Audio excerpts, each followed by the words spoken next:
Hello my dear students, welcome me. तो बेटा आज हम लोग अपना स्टार्ट कर रहे हैं class 11 for second chapter that is the self cycle and division. ठीक है, तो एक बार मैं यहाँ पर हेडिंग डालती हूँ, उसके बाद मैं आपको एक बार समझा देती हूँ कि हमें यहाँ पर इस चैप्टर में बेसिकली पढ़ना क्या क्या है। उसके बाद में हम लोग आगे डिटेल में इसका सारा पढ़ेंगे। ठीक है, तो हेडिंग डालते हैं हम लोग यहाँ पर that is the self cycle and self division. Self cycle and self division. ठीक है, चलो देखो, सबसे पहली चीज सेल्फ साइकिल और सेल्फ डिवीजन। एक बार हम लोग चैप्टर का नाम समझ लेते हैं कि इसके अंदर क्या है। सेल्फ साइकिल का मतलब है कोई भी जो सेल है उसकी अपनी एक साइकिल होती है। Every cell it will perform two cycle, मतलब टू फेजेस होते हैं साइकिल के अंदर।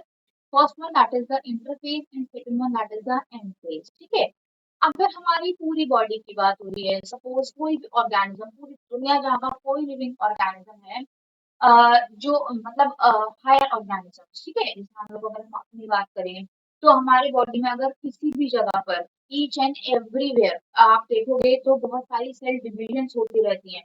तो वो जो सेल डिवीजन है जो ऑलमोस्ट ऑल बॉडी पार्ट्स के अंदर होती है, that type of the division it is known as mitosis division. ठीक है, और जो डिवीजन हेल्प करती है in the formation of germ cells, like sperm cells को फॉर्म करने में, लाइक ओवम सेल को फॉर्म करने में, तो उस डिवीजन को, सेल साइकिल को हम लोग बोलते हैं that is the meiosis cell division. ठीक है, तो सेल साइकिल है जो सेल मतलब साइकिल एक परफॉर्म होगी जिसमें आई फेज भी होगा और एम फेज भी होगा।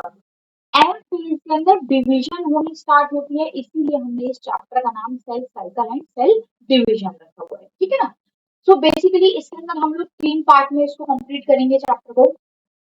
सबसे पहले हमारा है जो about the I phase, that is the interphase. तो उसके बारे में हम लोग पढ़ेंगे, उसमें सारे जो फेजेस हैं, हमारा G1 फेज है, G2 फेज है, S फेज है, G0 फेज है, इन सबके बारे में एक बार हम डिटेल में देखेंगे। इसके साथ साथ मैं आपको इसके कुछ इंपॉर्टेंट पॉइंट्स लिखूंगी, बेटा रिमेम्बर। अभी आप अगर देखोगे 2024 का जो अभी पेपर हुआ था मई में, इसमें बहुत सारे क्वेश्चन इस वाले चैप्टर से आ रखे हैं, और जो मोस्ट ऑफ द क्वेश्चन है that is in the form of match the following. ठीक है, तो यहाँ पर हमें जो ध्यान रखने की जरूरत है वो क्या है कि सबसे ज्यादा हमें जो इम्पोर्टेंट जो वर्क करना है वो किस चीज पर वर्क करना है कि हमें यहाँ पर इसकी लाइन बाय लाइन रटनी है। ठीक है, लाइन बाय लाइन अच्छे से समझ के उसको लर्न कर लेना, क्योंकि क्वेश्चन इन्हीं लाइन से जो सिंपल सिंपल से इनके कैरेक्टरिस्टिक फीचर्स होते हैं हर एक स्टेज के, उससे ही पूछे जाते हैं। ठीक है ना, तो हम लोग यहाँ पर स्टार्ट करते हैं अबाउट द, सबसे पहले छोटी सी डेफिनेशन मैं आपको लिखवाती हूँ about the cell cycle cell division. तो ये है क्या? So it is a sequence of, it is a sequence of, it is a sequence of event of cell, it is a sequence of event of cell in which cell duplicates its genome, cell duplicates, cell duplicates its genome, duplication of cell organelles, duplication of cell organelles,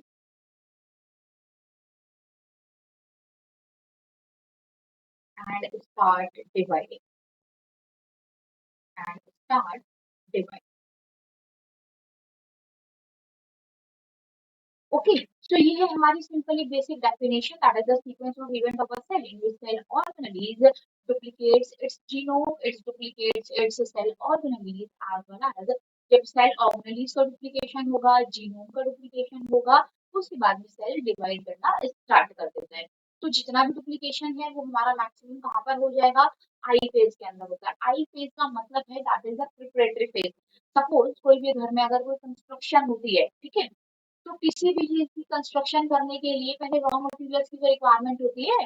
तो जो raw materials होते हैं उनको इकट्ठा करना, उनको prepare करना, उनके सिंथेसिस करना, वो किसका काम है? That is the I phase. तो आई फेज के अंदर हर एक चीज का प्रिपरेशन होता है, और एंड फेज के अंदर इन्हीं सारी प्रिपेयर्ड चीजों को यूज करके सेल आगे डिवाइड होना ठीक है ना। तो आगे बेटा हम लोग इसका स्टार्ट करते हैं। टिल जो आज बिल्कुल नए बच्चे हैं जो पहली बार विजिट कर रहे हैं हमारे चैनल को, बेटा प्लीज सब्सक्राइब करना चैनल। ठीक है। बहुत मैं आपको बहुत कंसाइज कंटेंट दे रही हूँ यहाँ पे। इसके साथ साथ एनसीईआरटी का भी कंटेंट, मतलब पूरा बेसिकली जो मेन बेसिक है वो हमारा एनसीईआरटी है। इसके साथ कुछ एक दो चीजें हैं जो थोड़ी सी एडवांस लेवल है, तो वो आपको इजीली समझ में आ जाएंगी। ओके ना। तो यहाँ पर आपकी एनसीईआरटी में बेटा कुछ एक लाइन्स दे रखी हैं अबाउट द जनरेशन टाइम। तो इससे आपको क्वेश्चन आ जाता है कि जो जनरेशन टाइम है वो कितना कितना होता है। तो इसमें दो एग्जांपल दे रखे हैं हमारे। एक हमारा एग्जांपल है अबाउट द ईस्ट और एक है हमारा अबाउट द ह्यूमन सेल्स। ठीक है। तो अगर हम लोग यहाँ पर देखें तो ईस्ट सेल का जो जनरेशन टाइम होता है वो कितना होता है, दैट इज अबाउट, आप कह सकते हो 90 मिनट्स। ठीक है। तो जो जनरेशन टाइम है मतलब इसी के अंदर जो सेल है वो अपने आप को डिवाइड कर लेता है। तो 90 मिनट्स के अंदर सेल डिवीजन कंप्लीट हो जाती है। तो ये है हमारा ईस्ट का। और अगर हम लोग यहाँ पर ह्यूमन की बात करें, हमारे बॉडी के जो सेल्स हैं, अगर उनमें जो उनका जनरेशन टाइम है, जो सेल डिवीजन का टाइम होता है, वो टाइम कितना होता है, दैट इज 24 आवर्स। मतलब पूरा एक दिन हमको इजीली लगता है। ठीक है ना। ये आपकी दोनों स्टेटमेंट्स आपकी एनसीईआरटी में दे रखी है लाइन एज इट इज। तो इनको का देखना, कई बार मैक्सिमम टाइम से क्वेश्चन पूछे गए हैं। ओके ना। चलो अब हम लोग स्टार्ट करते हैं अपना main topic, that is the cell cycle. Cell cycle. ठीक है। तो सेल साइकिल में यहाँ पर मैं आपको टू फेजेस लिखकर दिखा रही हूँ। एक हमारा फेज है जिसको हम लोग बोलते हैं that is known as I phase. That is known as I phase. I phase it is also known as interphase. इसको हम लोग बड़ा इंटरफेस बोलते हैं। और जो दूसरा फेज है that is known as M phase. ठीक है। एम फेज अगर जर्म सेल्स का फॉर्मेशन हो रहा है तो उसको हम लोग मेयोटिक फेज बोल देंगे। और अगर नॉर्मल बॉडी सेल्स डिवाइड कर रहे हैं तो उसको हम लोग माइटोटिक फेज बोल देंगे। ठीक है ना। तो ये हमारे यहाँ पर दो फेजेस हैं। इसमें आपको साइकिल एक बहुत इंपॉर्टेंट है, आपके एनसीईआरटी में पूरा बनी हुई है वो साइकिल। उसको देखना ध्यान से। मैं एक बार यहाँ पर आपको दिखा रही हूँ। जो साइकिल है वो हमारी कैसी होती है, कौन कौन से वहाँ पर फेजेस प्रेजेंट होते हैं, उनके फर्दर आगे कौन कौन सी स्टेजेस होती हैं। ठीक है ना। तो सपोज ये हमने यहाँ पर सेल साइकिल के लिए हम लोग यहाँ बता रहे हैं।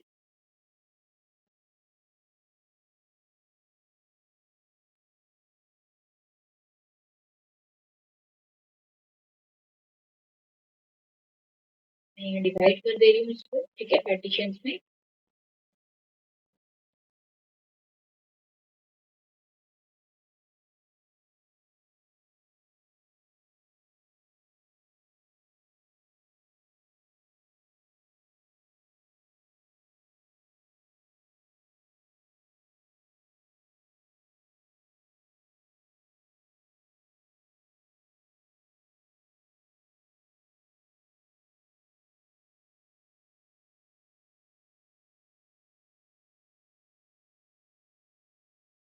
तो देखो यहाँ पे मैंने डिवाइड कर दिया है। मैं यहाँ पर लिख देती हूँ ये कौन कौन से फेजेस है।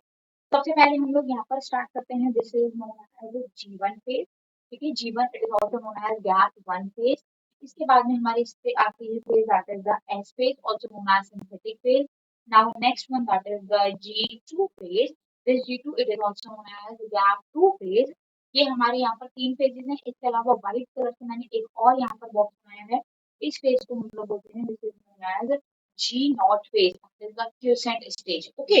तो अगर मैं इन सारे स्टेजेस को यहाँ पर मिला लूँ, यहाँ से लेकर अगर मैं आपको बात करूँ ये वाला पूरा पार्ट, ठीक है, जो हमारा ये वाला सारा कंप्लीट है, इस पूरे पार्ट को हम लोग बोलते हैं this is known as I. ठीक है। तो ये जो हमारा पूरा पार्ट है इसको हम लोग बोल देंगे बेटा आई फेज। ये हमारा कंप्लीट है आई फेज। इसके बाद में मैं यहाँ पर आगे स्टार्ट करती हूँ। G2 फेज के बाद में स्टार्ट होता है हमारा, जिसको हम लोग बोलते हैं that is known as prophase. Prophase, metaphase. उसके बाद में आता है हमारा एनाफेज। उसके बाद में आता है हमारा टीलोफेज। ठीक है। तो प्रोफेज, मेटाफेज, एनाफेज, टीलोफेज और इसके बाद में आता है यहाँ पर मैंने गलत बना दिया है, तो इसको हम लोग इससे रख कर देंगे। और ये जो हमारा यहाँ पर एक लास्ट बॉक्स बचा है, इसको हम लिख देंगे यहाँ पर, दैट इज द साइटोकाइनेट। ठीक है, सो ये जो हमारे यहाँ पर आपको पूरा स्ट्रक्चर ये मैंने बनाया है फ्रॉम से लेकर के यहाँ तक, ये जो पूरा है this is known as M. तो ये जो हमारी पूरी साइकिल है, इसको हम लोग क्या बोलेंगे, this is known as M. तो ये रही हमारी एम फेज। तो एम फेज के अंदर अगर हम लोग देखें तो M phase basically two part में कंप्लीट होती है। कौन कौन से टू पार्ट्स हैं, जो मैंने यहाँ पर ग्रीन कलर से मार्क किए हैं, ये वाला जो हमारा पूरा पार्ट है, ठीक है, ये जो हमारा पूरा पार्ट है, इस पूरे पार्ट को हम लोग बोलते हैं karyokinesis. This is known as karyokinesis. Karyokinesis का मतलब क्या होता है, डिवीजन ऑफ न्यूक्लियस। पहले न्यूक्लियस का डिवीजन होगा, फिर उसके बाद में हमारी साइटोकाइनेसिस होती है। तो ये है हमारी एक सेल साइकिल, जिसके अंदर हमें यहाँ पर बहुत सारे डिफरेंट डिफरेंट आपको पेजेस नजर आ रहे हैं। स्टार्ट होता है G1 से, एस में जाएगा सेल, एस के बाद G2 में जाएगा, G2 के बाद में एम फेज के अंदर एंटर करता है, जहाँ पर सबसे पहले होगा prophase, then metaphase, then anaphase, then telophase. और जब ये टीलोफेज कंप्लीट होगा, after the completion of the telophase cytokinesis takes place. ठीक है, सारा हम लोग डिटेल में देखेंगे, इसमें क्या क्या चीजें होती हैं, कैसे कैसे होती हैं, बहुत अच्छे से इसको हम लोग डिटेल में करेंगे। ठीक है, तो स्टार्ट करते हैं बेटा हम लोग अपना, that is the very first phase known as I phase. I think आपको ये साइकिल समझ में आ गई होगी। अगर किसी को डाउट लगे तो मेरे को एक बार कमेंट सेक्शन में जरूर बताएं। तो सबसे पहले हम लोग यहाँ पर बात करते हैं first phase, that is known as I phase. ठीक है, this is known as I phase, this is also known as preparatory phase. ठीक है, इसको हम क्या बोलते हैं, this is also known as preparatory phase, क्योंकि यहीं पर प्रिपरेशन होनी स्टार्ट होती है हर एक चीज की। प्रिपरेशन क्या मतलब, दैट इज जितनी भी चीजें हैं जो आगे सारे डिवीजन के अंदर रिक्वायर्ड होंगी, उन सभी चीजों का यहाँ पर सिंथेसिस होना स्टार्ट हो जाता है। यहाँ पर हम लोग देखें तो जो सबसे इम्पोर्टेंट फेज है ये पूरी सेल साइकिल में, सेल आई फेज में और एम फेज दोनों में सबसे लॉन्गेस्ट फेज यही होती है हमारी, that is the I phase. ठीक है, तो this is the longest phase. इसमें अगर हम लोग देखें तो ये हमारी कैसी है, लॉन्गेस्ट फेज है। It covers near about 95% of the total duration of cell cycle. ठीक है, तो जो पूरी सेल साइकिल की जो टोटल ड्यूरेशन है, उसका 95% पार्ट हमारा आई फेज ही कवर करता है। Okay, so it covers about 95% of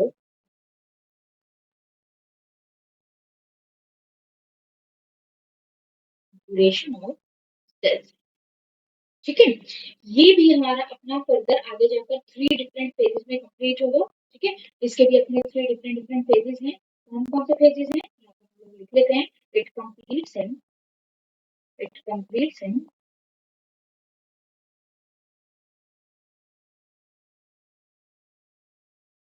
3 phases. ठीक है, जो सबसे पहला फेज है हमारा first phase, first one that is known as G1 phase.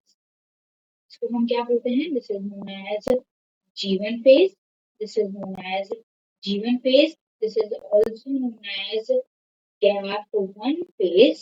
ठीक है, इसको हम बोलेंगे gap one phase. This is also known as post mitotic phase. ठीक है, मतलब साइटोकाइनेसिस के बाद में आपको दिख रही है, तो इसलिए हम लोगों ने यहाँ पर इसको पोस्ट माइटोटिक फेज भी बोल दिया है, और it is also known as pre synthetic phase. ठीक है, तो इसको हम लोग, क्योंकि एस फेज से पहले है, तो इसको हम लोग क्या बोलते हैं, this is also known as pre synthetic phase.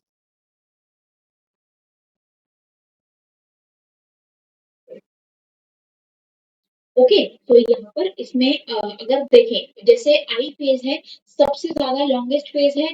दोनों फेजेस में से आई फेज और एम में से सबसे बड़ी फेज कौन सी है, आई फेज। आई फेज में भी सबसे ज्यादा जो लॉन्गेस्ट फेज होती है, that is the gap one phase. तो जो जीवन फेज है वो सबसे बड़ी फेज होती है। It is most variable in length, it is most variable in length, it is most variable in length, it is most variable in length. काफी बड़ी फेज है ये हमारी इसमें, ठीक है। अगर हम लोग इसके अंदर देखें तो इसमें सिंथेसिस होता है आरएनए पॉलीमरेज एंजाइम का, ठीक है। यहाँ पर क्या होता है बेटा, सिंथेसिस होगा, synthesis of RNAP, this is known as RNA polymerase, ठीक है। ये कैसा एंजाइम है, तो आरएनए बनाने में हेल्प करता है, तो this is the RNA polymerase enzyme. और इसकी वजह से क्या होता है, आरएनए का फॉर्मेशन होता है। और यहीं पर all the three types of the RNA they are formed. कौन कौन से आरएनए यहाँ पर बनते हैं, एक आरएनए हमारा होता है जिसको हम लोग बोलते हैं मैसेंजर आरएनए, ये आप लोग ऑलरेडी सेल में पढ़ चुके हो। दूसरा है दैट इज राइबोसोमल आरएनए, ये हमने न्यूक्लियोलस के पार्ट में पढ़ा था। और एक लास्ट टाइप का आरएनए होता है that is known as transform RNA, ठीक है। इसको हम लोग बेटा क्लास 12 में डिटेल में पढ़ेंगे। तो यहाँ पर आरएनए पॉलीमरेज का सिंथेसिस होता है जिसकी वजह से आरएनए का सिंथेसिस होगा, all type of the RNA they are formed, ठीक है। इसके साथ साथ अगर हम लोग यहाँ पर देखें इसका नेक्स्ट कैरेक्टरिस्टिक फीचर, तो यहाँ पर अगर हम देखें तो ऑल द मतलब जितने भी टाइप के प्रोटीन्स हैं सारे प्रोटीन्स का फॉर्मेशन होता है। तो यहाँ पर बेटे प्रोटीन का फॉर्मेशन होगा, ठीक है। यहाँ पर होगा बेटे प्रोटीन का फॉर्मेशन, यहाँ पर होगा अमीनो एसिड्स का फॉर्मेशन, ठीक है। अमीनो एसिड्स का फॉर्मेशन, अमीनो एसिड्स जितने भी होते हैं वो यहाँ पर फॉर्म होने स्टार्ट हो जाते हैं।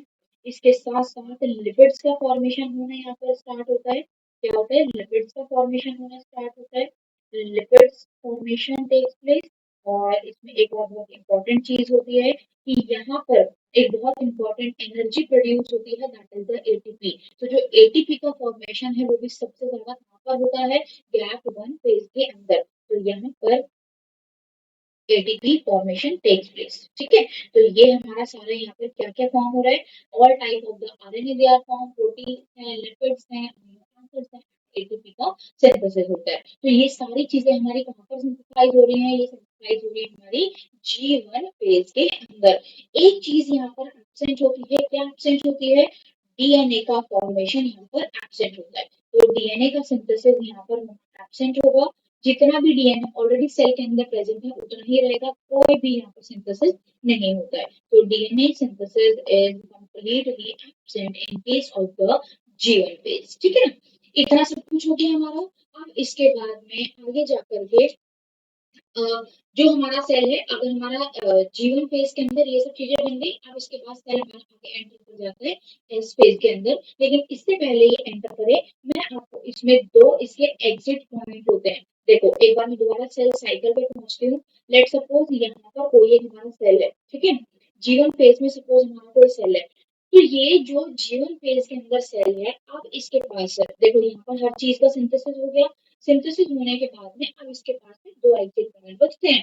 क्या एग्जिट पॉइंट है, या तो अगर सेल का बड़ा दिल कर रहा है कि वो आगे जाकर के डिवाइड करेगा, देन श्योरली जो सेल है वो जीवन फेज से कहां पर एंटर कर जाएगा बेटा, एस फेज के अंदर। लेकिन अगर ऐसा है कि सेल को आगे डिवाइड नहीं करना है, सेल की डिवीजन नहीं होनी चाहिए, जो भी यहाँ पर सेल है वो आगे जाकर किसी परमानेंट स्ट्रक्चर में, परमानेंट टिश्यू में जाकर कन्वर्ट हो जाए, जैसे कि पैरेंकाइमा के अंदर, कोलेनकाइमा में, जाइलम में, फ्लोएम में, तो उसकी वजह से ये जो जीवन वाला सेल है वो instead enters into the S phase. अब वो कहाँ पर एंटर कर जाता है, ये जो यहाँ पर मैंने आपको G0 फेज, ठीक है ना। तो इसके दो एग्जिट होते हैं कि जीवन फेज में जब सेल होता है तो उसके बाद दो एग्जिट पॉइंट होते हैं, या तो वो एस फेज में जाए या फिर वो जी नॉट फेज के अंदर जाए। अगर जी नॉट फेज के अंदर चला गया सेल, तो श्योरली वो अपनी जितनी भी मेटाबॉलिक एक्टिविटीज है, मतलब मेटाबॉलिकली वो एक्टिव होगा। क्यों एक्टिव होगा, क्योंकि उसके पास अबंडेंट एटीपी एनर्जी है, हर चीज उसके पास होगी, सिर्फ वो एक काम नहीं कर सकता, सेल का डिवीजन नहीं कर सकता, ठीक है ना। तो जो सेल जीवन फेज से जी नॉट के अंदर एंटर करेगा वो कभी भी डिवाइड नहीं होगा।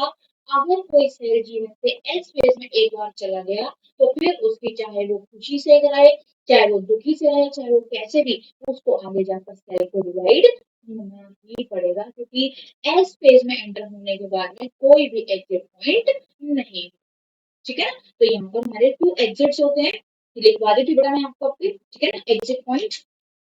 तो इसमें यहाँ पर अगर हम लोग देखें तो इसके टू एग्जिट्स होते हैं, ठीक है। तो यहाँ पर जो जीवन फेज में सेल है, इसके बेटा दो एग्जिट हैं, जीवन एग्जिट, ठीक है।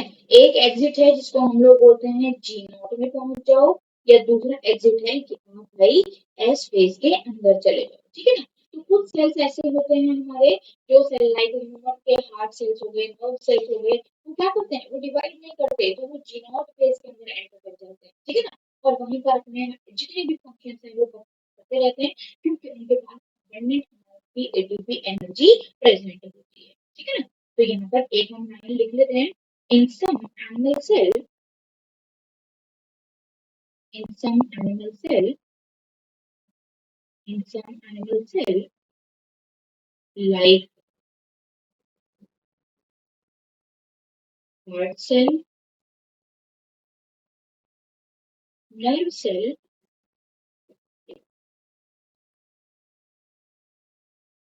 do not divide and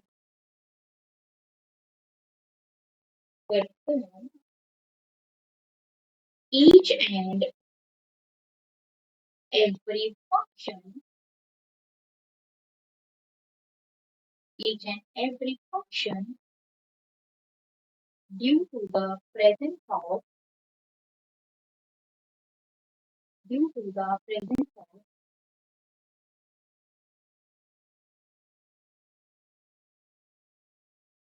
abundant ATP energy, ठीक है ना। तो इस टाइप के जो सेल्स होते हैं, these cells enters in, किसमें एंटर कर जाएंगे बेटा, they enter in quiescent stage, that is known as G naught phase. And जो भी सेल जी नॉट फेज के अंदर जाएगा, उसमें अगर आपको कोई क्वेश्चन पूछा जाए कि जो भी यहाँ पर सेल एंटर किया है वो सेल कैसा होगा, that is metabolically active.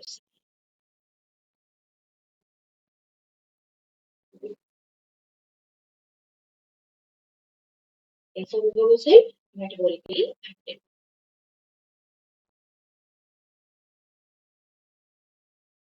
This is about I phase.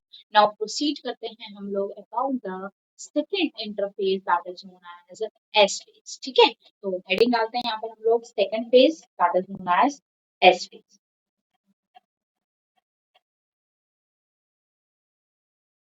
that is known as S phase. It is also known as duplication phase, इसको हम लोग duplication phase भी बोलते हैं, ठीक है। It is also known as synthetic phase,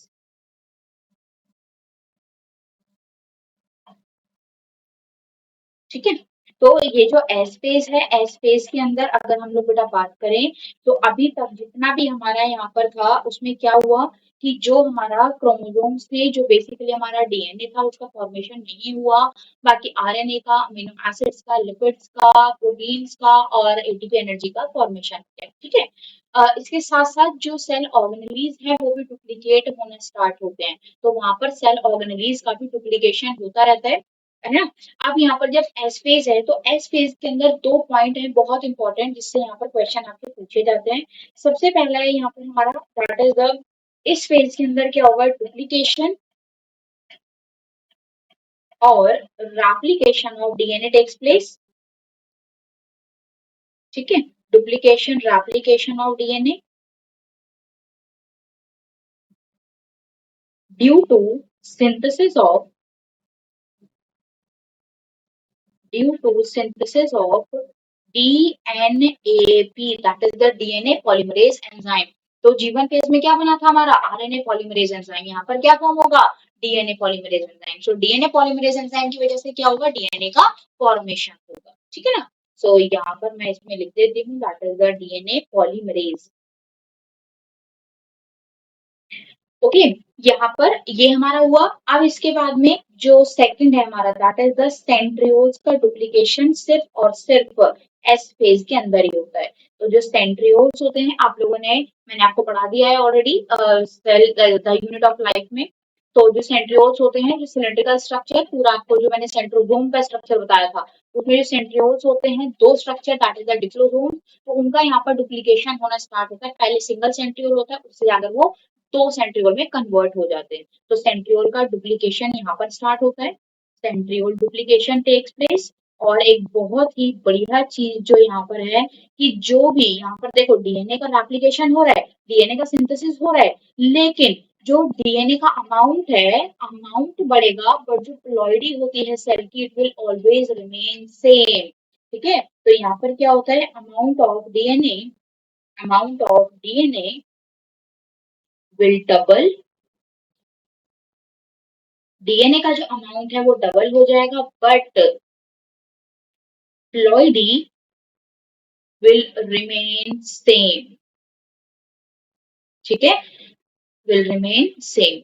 अगर कोई हैप्लॉइड सेल था, अगर कोई पहले हैप्लॉइड सेल था, तो उस हैप्लॉइड सेल में ये सपोज जीवन फेज है, जीवन के बाद एस फेज, हैप्लॉइड सेल हमेशा हैप्लॉइड ही रहेगा। लेकिन अगर मैं इसमें बात करूं, सपोज हैप्लॉइड के अंदर जब जीवन फेज में था, तो इसमें डीएनए का जो कंटेंट है दैट इज 1C। ठीक है, सपोज, ठीक है, 1C कंसेंट्रेशन थी, यहाँ पर कंटेंट था डीएनए का, तो जब वो एस फेज में जाएगा, तो जो इसका कंटेंट होगा वो कितना हो जाएगा, डबल हो जाएगा। ठीक है, तो इसके लिए यहाँ पर क्या देखते हैं हम लोग, जो जीवन फेज होता है उसके अंदर जो क्रोमैटिड्स होते हैं वो हमारे कुछ इस तरीके से दिखते हैं। ये रहा बीच में सेंट्रोमियर, ठीक है, और कुछ इस तरीके से यहाँ पर ये थ्रेड जैसा स्ट्रक्चर, डबल स्ट्रैंडेड स्ट्रक्चर आपको यहाँ पर देखने को मिलता है।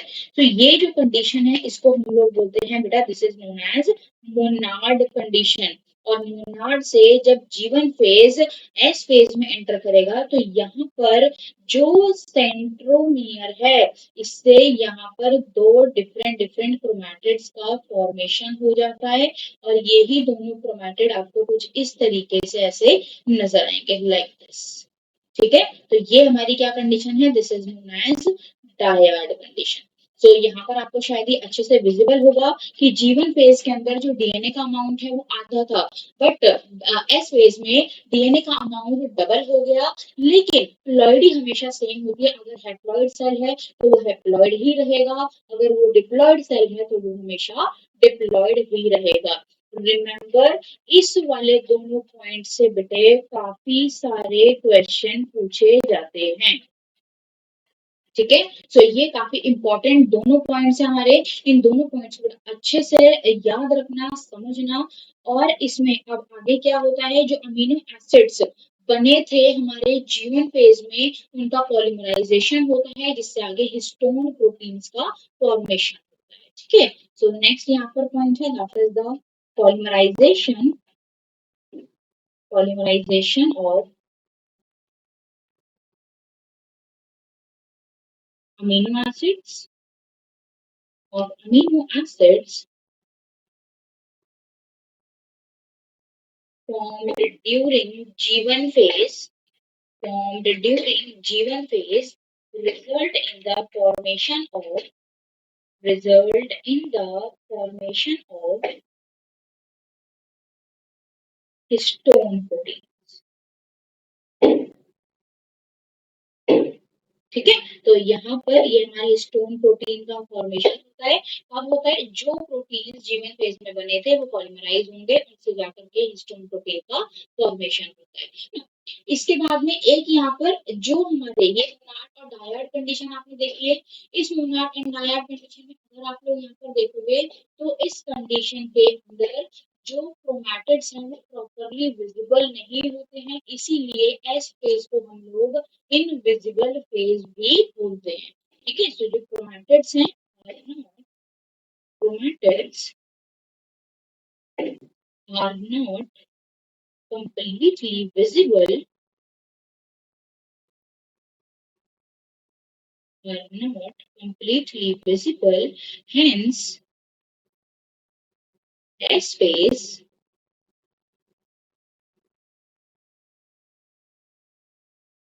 known as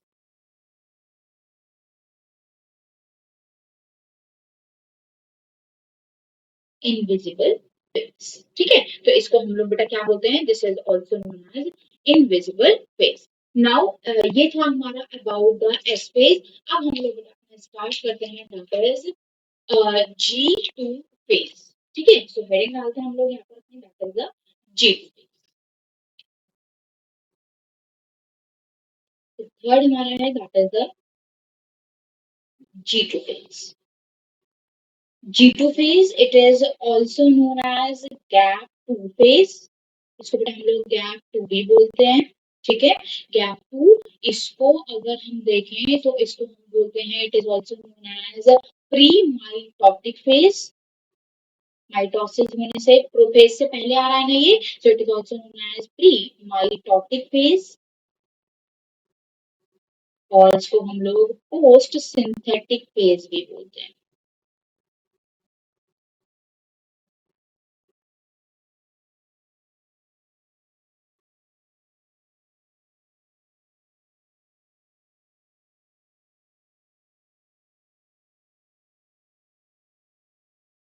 ठीक है, सो अब इसके अंदर यहाँ पर क्या होता है, इसमें कुछ छोटे छोटे से पॉइंट्स हैं, मैं आपको यहाँ पर लिखवा देती हूँ। सबसे ज्यादा इंपॉर्टेंट चीज दोबारा से देखो, एस फेज के अंदर डीएनए का फॉर्मेशन, डीएनए सिंथेसिस होता है, तो सारी चीजें स्टॉप हो जाती हैं। ओके ना, एस फेज जीवन फेज के अंदर हमारे प्रोटीन्स और अमीनो एसिड सबका डुप्लीकेशन सिंथेसिस हो रहा होता है, तो वो सारी चीजें वहां पर होती हैं, अब वो दोबारा आकर के इसी G2 फेज के अंदर कंटिन्यू हो जाती हैं। जो हमारे सेल ऑर्गेनेलीज वहां पर डुप्लीकेट होते हैं, यहाँ पर भी डुप्लीकेशन होना स्टार्ट होता है। तो यहाँ पर हम लोग लिख देते हैं duplication of duplication of cell organelles duplication of cell organelles like mitochondria like Golgi bodies, endoplasmic reticulum, ठीक है, क्लोरोप्लास्ट, इन सभी का यहाँ पर क्या होता है, डुप्लीकेशन होना स्टार्ट हो जाता है। ओके ना, इसके साथ साथ आरएनए का सिंथेसिस, प्रोटीन का सिंथेसिस कंटिन्यू। ठीक है, तो सिंथेसिस ऑफ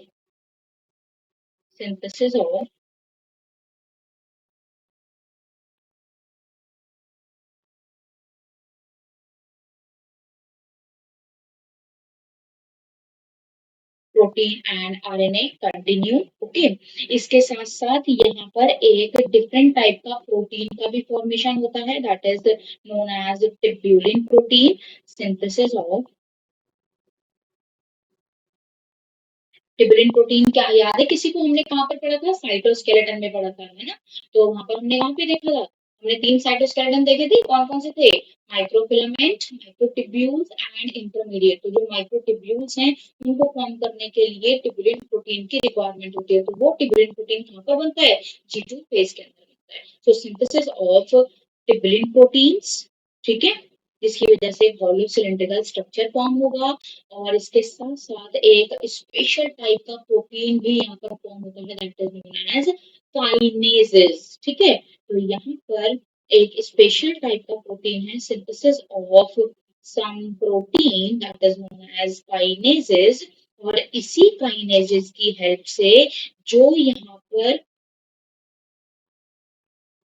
सेल साइकिल है उसका रेगुलेशन होता है। ठीक है ना, so this helps in regulation of cell cycle. Okay, so ये है हमारा यहाँ पर अबाउट द इंटरफेस। तो इंटरफेस, अब मैं आपको एक चीज बताती हूँ कि यहाँ पे हमारे इंटरफेस में आगे कौन कौन से ये जो काइनेजेस हैं, ये कौन कौन से एंजाइम, बेसिकली जो रेगुलेशन है वो कैसे होता है। ठीक है ना, तो रेगुलेशन के लिए यहाँ पर कौन कौन से एंजाइम्स हैं जो सिक्रीट होते हैं, जो फॉर्म होते हैं, जिनकी वजह से पूरी सेल साइकिल हमारी कंटिन्यू हो पाती है। तो सबसे पहली चीज मैं आपको बता दूं कि रेगुलेशन ऑफ सेल साइकिल के लिए हेडिंग डालते हैं बेटा यहाँ पर हम लोग, that is the regulation of cell cycle. ठीक है, इस रेगुलेशन ऑफ सेल साइकिल के लिए यहाँ पर ये जो काइनेजेस एंजाइम है, ठीक है, ये जो काइनेजेस एंजाइम है, ये यहाँ पर दो डिफरेंट डिफरेंट टाइप के काइनेजेस होते हैं। ठीक है ना।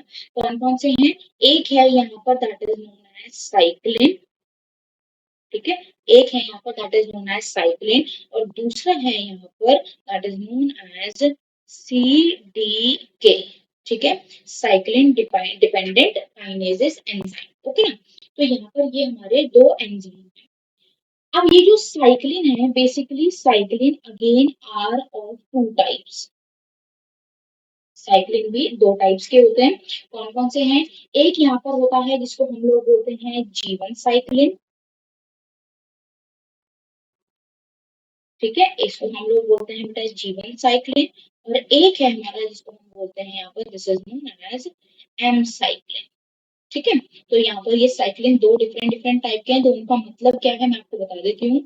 ये जो जीवन साइक्लिन है, इस जीवन साइक्लिन का फॉर्मेशन होता है, जीवन साइक्लिन का फॉर्मेशन होता है कहाँ पर, G1 फेज में, ठीक है, जीवन साइक्लिन का फॉर्मेशन होता है जीवन फेज में, और एम साइक्लिन का फॉर्मेशन होता है G2 फेज में, ठीक है। तो ये क्या है, उसका फॉर्मेशन कहाँ पर हुआ,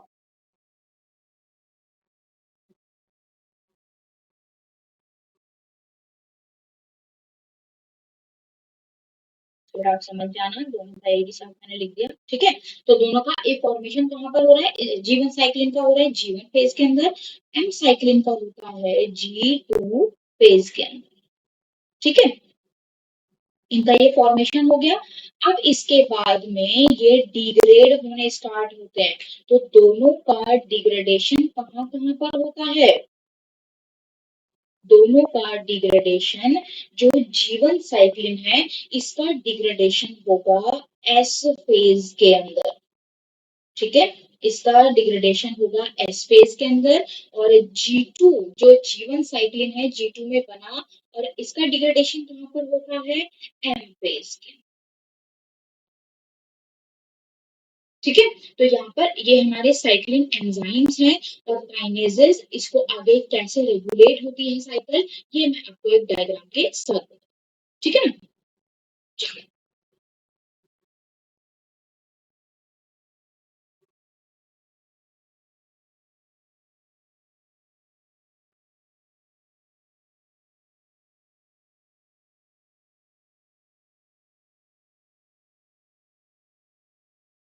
ठीक है बेटा, ये हमारी साइकिल, यहाँ पर मैं इसको एक बार फिर से पार्टीशन कर लेती हूँ, this one is G1, this is S, this is G2, ठीक है। या इसको थोड़ा सा और बड़ा बना सकते हैं हम लोग, साइकिल काफी अच्छी खासी है, तो this is G1, S, G2, ठीक है। यहाँ पर this is prophase, this is metaphase, this is anaphase, this is telophase, ठीक है। और ये रही यहाँ पर साइटोकाइनेसिस, जी नॉट मैंने यहाँ नहीं बनाया क्योंकि इसका कोई भी यूज नहीं है, ठीक है। अब देखो बेटा, ये जो यहाँ पर जीवन फेज है, जीवन फेज के अंदर यहाँ पर सपोज मैंने ये एक स्ट्रक्चर बना दिया, ठीक है, दिस, ये जो स्ट्रक्चर है ये एक एंजाइम है that is known as CDK, ठीक है। ये जो CDK एंजाइम है जब तक ये अकेला रहेगा तब तक ये इनएक्टिव रहता है, ठीक है, तब तक ये कैसा रहता है, इनएक्टिव रहता है। अब इसमें लॉक एंड की मेथड होता है, तो ये सपोज कोई ताला है, अब इसके अंदर चाबी की रिक्वायरमेंट है, तो ये जो जीवन फेज है, अभी मैंने आपको बताया कि इसी जीवन फेज के अंदर फॉर्मेशन होगा जीवन साइकिलिंग का, तो लेट सपोज ये रहा जीवन साइकिलिंग, ठीक है, जीवन साइक्लिन। अब ये जो जीवन साइक्लिन है ये CDK की बाइंडिंग साइट पर जाएगा, और जाकर के इसको क्या करवा देगा, इसको बेटे ये एक्टिवेट करवा देगा। तो अब ये जो स्ट्रक्चर है हमारा ये कैसा हो गया, दिस इज एक्टिव वन, पहले ये अकेला था सीडीके तो इनएक्टिव था। अब जैसे ही यहाँ पर जीवन साइक्लिन इसकी बाइंडिंग साइट पर गया, ये सीडीके कैसा हो गया, एक्टिवेट हो गया। जैसे ही एक्टिवेट हुआ, सेल मूव कर जाएगा जीवन फेज से यहाँ एस फेज के अंदर। ठीक है, जैसे ही यहाँ पर एस फेज में आया, एस फेज में इधर आने के बाद में ये रहा हमारा जीवन साइक्लिन। ये जीवन साइक्लिन जो है इसका क्या होना चालू हो जाएगा, ये बेटा डिग्रेड होना स्टार्ट हो जाएगा। ठीक है, इसको हम थोड़ा सा और यहाँ पर बनाते हैं, ज्यादा बेहतर रहेगा। तो ये रहा यहाँ पर एस फेज के बिल्कुल एंड पर मैंने बनाया है, दिस इज जीवन साइक्लिन। और ये जीवन साइक्लिन इधर आता आता क्या हो जाएगा, ये यहाँ पर डिग्रेड हो जाएगा। जब ये यहाँ पर डिग्रेड हुआ, तो जो यहाँ पर ये सीडीके था, ये सीडीके अब क्या हो जाएगा, this CDK again this will become inactive. ठीक है, अब ये क्या हो गया, इनएक्टिव हो गया और जीवन साइक्लिन खत्म हो गया। सेल जीवन से एस फेज के अंदर आया। जैसे ही यहाँ पर ये जीवन साइक्लिन खत्म हुआ, G2 के अंदर क्या क्या फॉर्म होना स्टार्ट हो जाएगा, यहाँ पर फॉर्म होना चालू होगा बेटे M1 M साइक्लिन का। ठीक है, यहाँ पर M साइक्लिन का फॉर्मेशन होना स्टार्ट होगा और ये जो सीडीके है ये यहाँ पर आ जाएगा। ये कैसा है, ये इनएक्टिव है। अब इस सीडीके की एक्टिव साइट पर, ये जो बाइंडिंग साइट है, इस बाइंडिंग साइट पर ये हमारा M साइक्लिन बाइंड करेगा और जैसे ही ये बाइंड करेगा, ताला चाबी एक जैसे हो गए। अब इसके बाद में जो हमारा ये सेल है वो G2 से कहां पर पहुंच जाएगा, ये एंटर कर जाता है हमारा प्रोफेज के जो एम फेज है, एम फेज के फर्स्ट फेज के अंदर, दैट इज द प्रोफेज। ठीक है, तो इसी तरीके से यहाँ पर ये जो साइक्लिन है ये ऐसे ऐसे मूव करती रहती है। तो कभी भी अगर सीडीके अकेला होगा तो वो हमेशा इनएक्टिव होगा। उसको एक्टिव करवाने के लिए देयर इज रिक्वायरमेंट ऑफ जीवन साइक्लिन एंड एम साइक्लिन।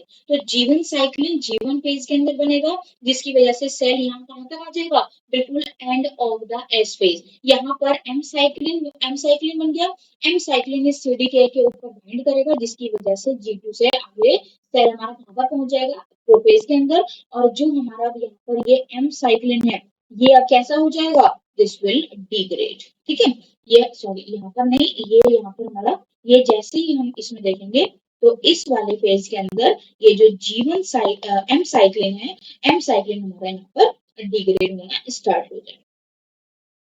तो ये हमारा क्या हो जाएगा, एम साइक्लिन यहाँ पर डिग्रेड होना स्टार्ट हो जाता है, जिसकी वजह से जो हमारा सेल है वो वहां पर पहुंच गया, आई फेज से एम फेज के अंदर एंटर कर गया। अब एम फेज के अंदर एंटर करने के बाद में ये जो हमारा सेल है ये डिवाइड करेगा, आगे अपने ये सारे के सारे प्रोसेसेस फॉलो करेगा। तो ये रही हमारी, this is the M phase. ठीक है, ये रहा हमारा एम फेज और वो था हमारा पूरा का पूरा G1 S and G2, this is the I phase. तो ये हमारा सारा क्या था, this one is the I phase. ठीक है, so is that very much clear to all of you कि किस तरीके से सेल का रेगुलेशन होता है। यहाँ पर जो आपको पूछा जाता है that is about the transition. ठीक है, यहाँ पर क्या पूछा जाता है, ट्रांजिशन पूछे जाते हैं कि मेजर चेक पॉइंट और माइनर चेक पॉइंट कौन कौन से हैं। कई बार इससे बेटे क्वेश्चन पूछे गए हैं कि मेजर चेक पॉइंट और माइनर चेक पॉइंट कौन से हैं। तो यहाँ पर आप लोग इसको लिख लो कि जो मेजर चेक पॉइंट है और माइनर चेक पॉइंट हमारे कौन कौन से होते हैं। ठीक है ना, तो यहाँ पर हम हेडिंग डाल देते हैं एक बार, ट्रांजिशन।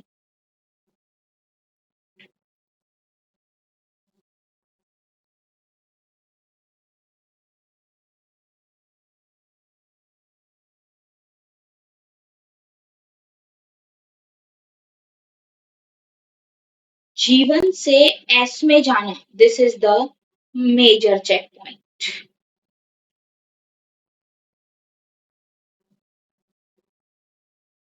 ठीक है, और G2 फेज से लेकर के सॉरी एस से G2 आप कर सकते हो, ये बहुत माइनर होता है। एस से G2 it is minor check. तो ये आपको भाई पूछे जाते हैं कि कौन कौन से यहाँ चेक पॉइंट है, मेजर चेक पॉइंट और माइनर चेक पॉइंट। ये हमारा पूरा ये स्ट्रक्चर है।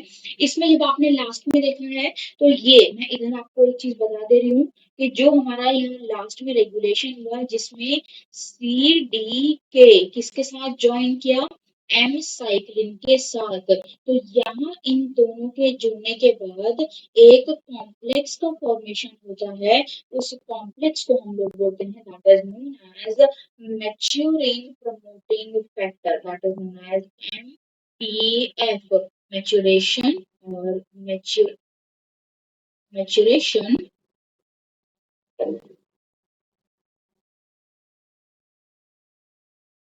Promoting factor. ठीक है, तो यहाँ पर ये MPF बन गया। अब इसके बाद में हमारा यहाँ पर ये पूरा सेल यहाँ पर एंटर कर गया। ये थी हमारी सेल साइकिल। अब यहाँ पर स्टार्ट हो जाएगी आगे दैट द सेल डिवीजन। ठीक है, सो इसके बाद पहले एक बार मैं आपको सेल डिवीजन स्टार्ट करूँ उससे पहले मैं आपको एक टर्म यहाँ पर लिखवा देना चाहती हूँ that is very very important, known as antiphase. ठीक है, known as एंटीफेज। एंटीफेज क्या होता है? जीवन फेज के बाद में सेल का अगर सपोज मन नहीं है, अनफेवरेबल कंडीशन या किसी भी स्ट्रेसफुल कंडीशन में होने के बावजूद भी सेल अगर डिवाइड करता है तो उस फेज को हम लोग एंटीफेज बोलते हैं। ठीक है ना, तो यहाँ पर क्या है,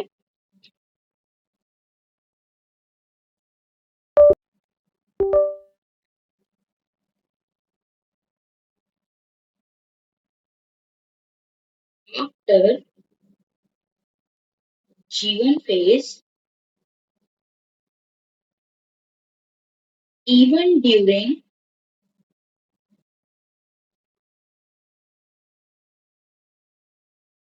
unfavorable or stressful condition,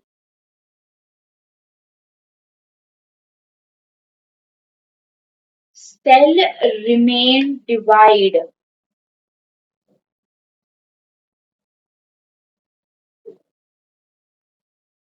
ठीक है, तो इस स्टेज को हम लोग क्या बोलते हैं, दिस इज नोन एज एंटीफेज। और ये एंटीफेज क्यों होती है, क्योंकि इसके अंदर अबंडेंट अमाउंट की एटीपी एनर्जी स्टोर होती है। ठीक है, so this is all about today's lecture. यहाँ पर बेटे हमने अभी तक पूरा अपना सेल साइकिल का देखा।